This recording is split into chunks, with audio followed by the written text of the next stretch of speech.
Hey guys, this is a reading for if you are dealing with a Scorpio.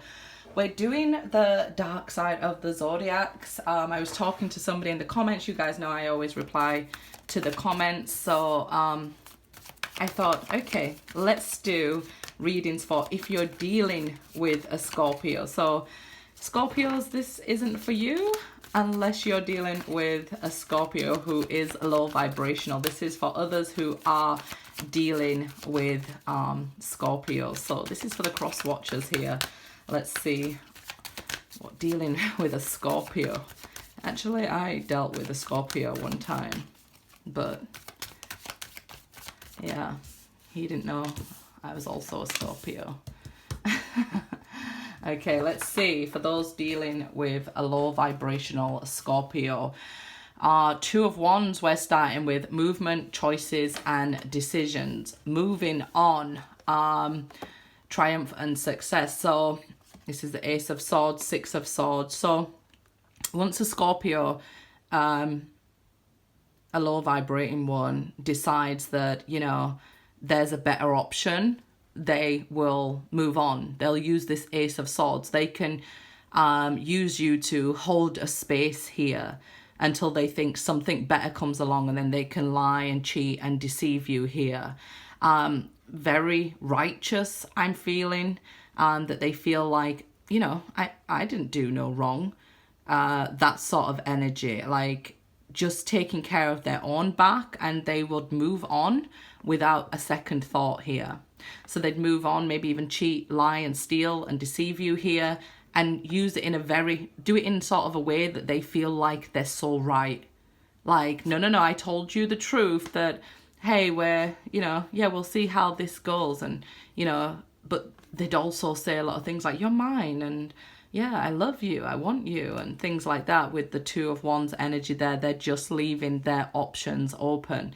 They never close the door. So this person could have cheated on you multiple times.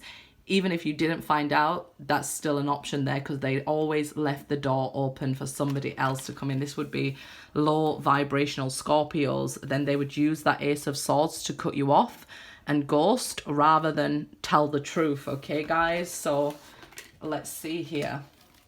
So this person has moved on from you, this low vibrational Scorpio here. Judgment. They just felt it was time. The thing about Scorpios is they know when they've met a soulmate. They usually meet you very young.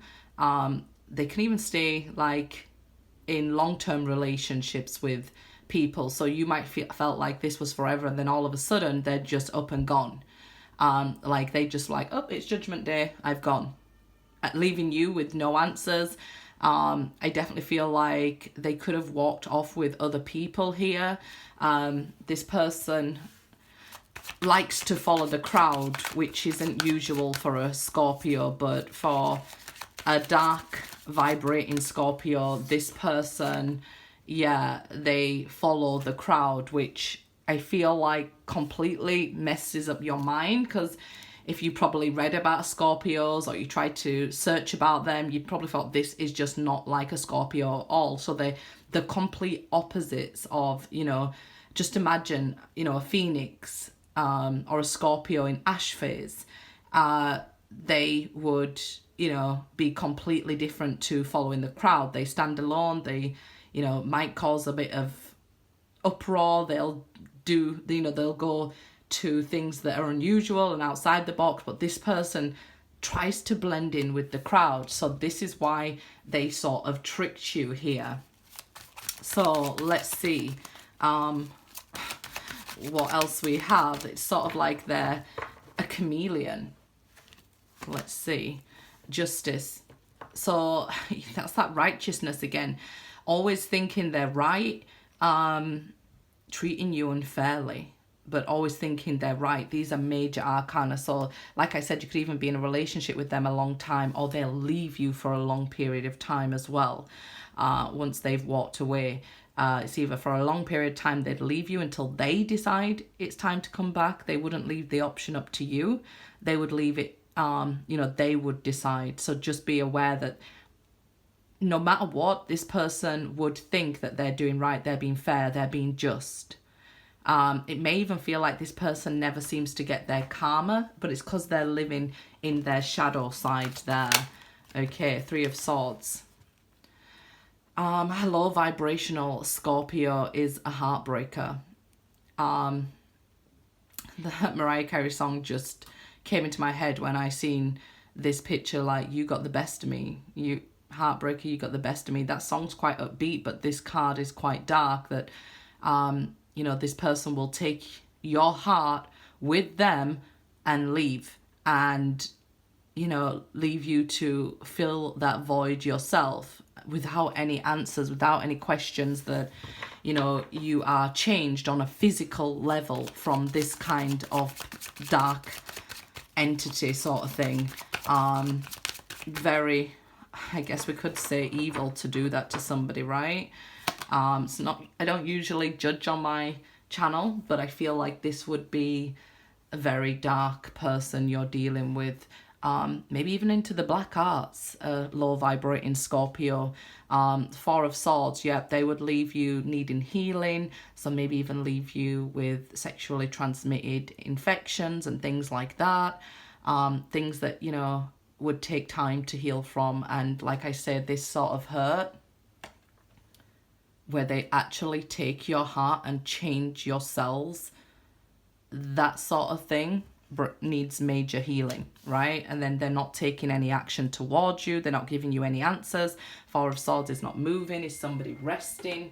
So yeah, they wouldn't take any action towards you until they wanted to.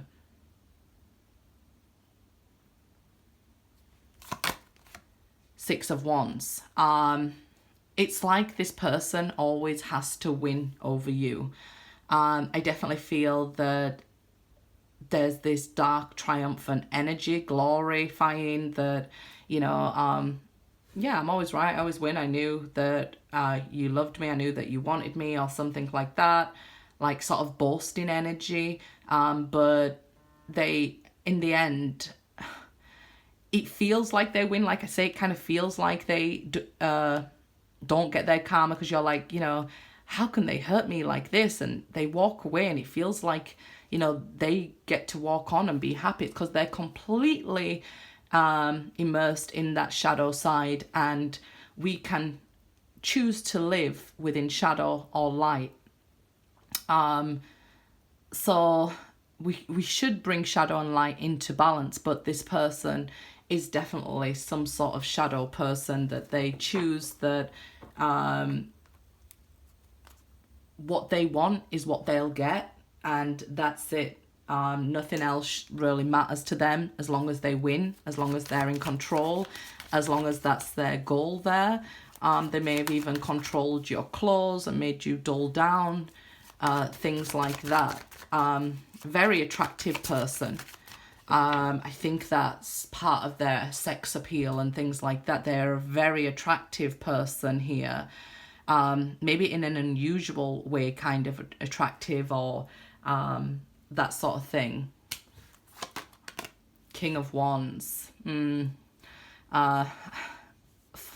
They usually go after fire signs, because fire signs, you know, they enjoy being, you know, the center of attention and social and happy and outgoing, have a huge heart, but they usually, this person usually takes the crowd, or, you know, is usually the centerpiece without trying. So they love to even take that from you, especially making you dull down, making you sort of, you know, blend in and not show you're special in any sort of way.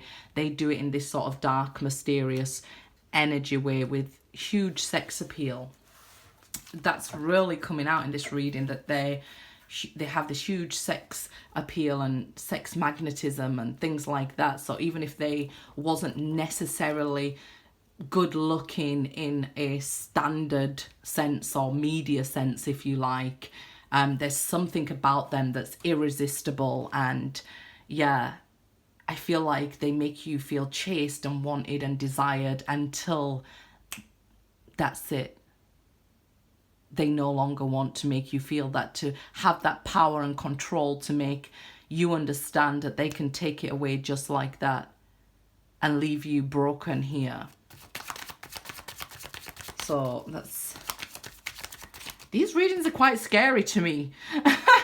Ace of Pentacles. So they often do commit in a relationship.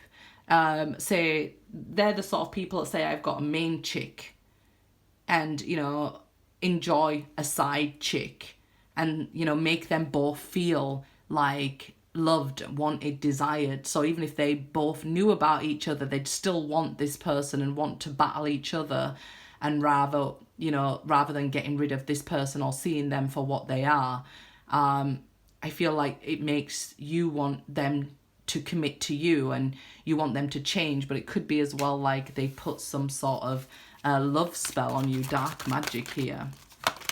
So be careful about that. Yeah, they'll always leave you wanting, waiting, filling your energy into them, but maybe only, you know, breadcrumbing you and making you wait. And as you wait, the desire and temptation can build, and then when they come back, it feels like the best thing in the world, because they've learned how to build that you know, tension, and then to come and break the tension, and you might feel like, wow, that was amazing, and it makes you forget how much you've actually put in, and it can sort of bring you back to step one in an instant.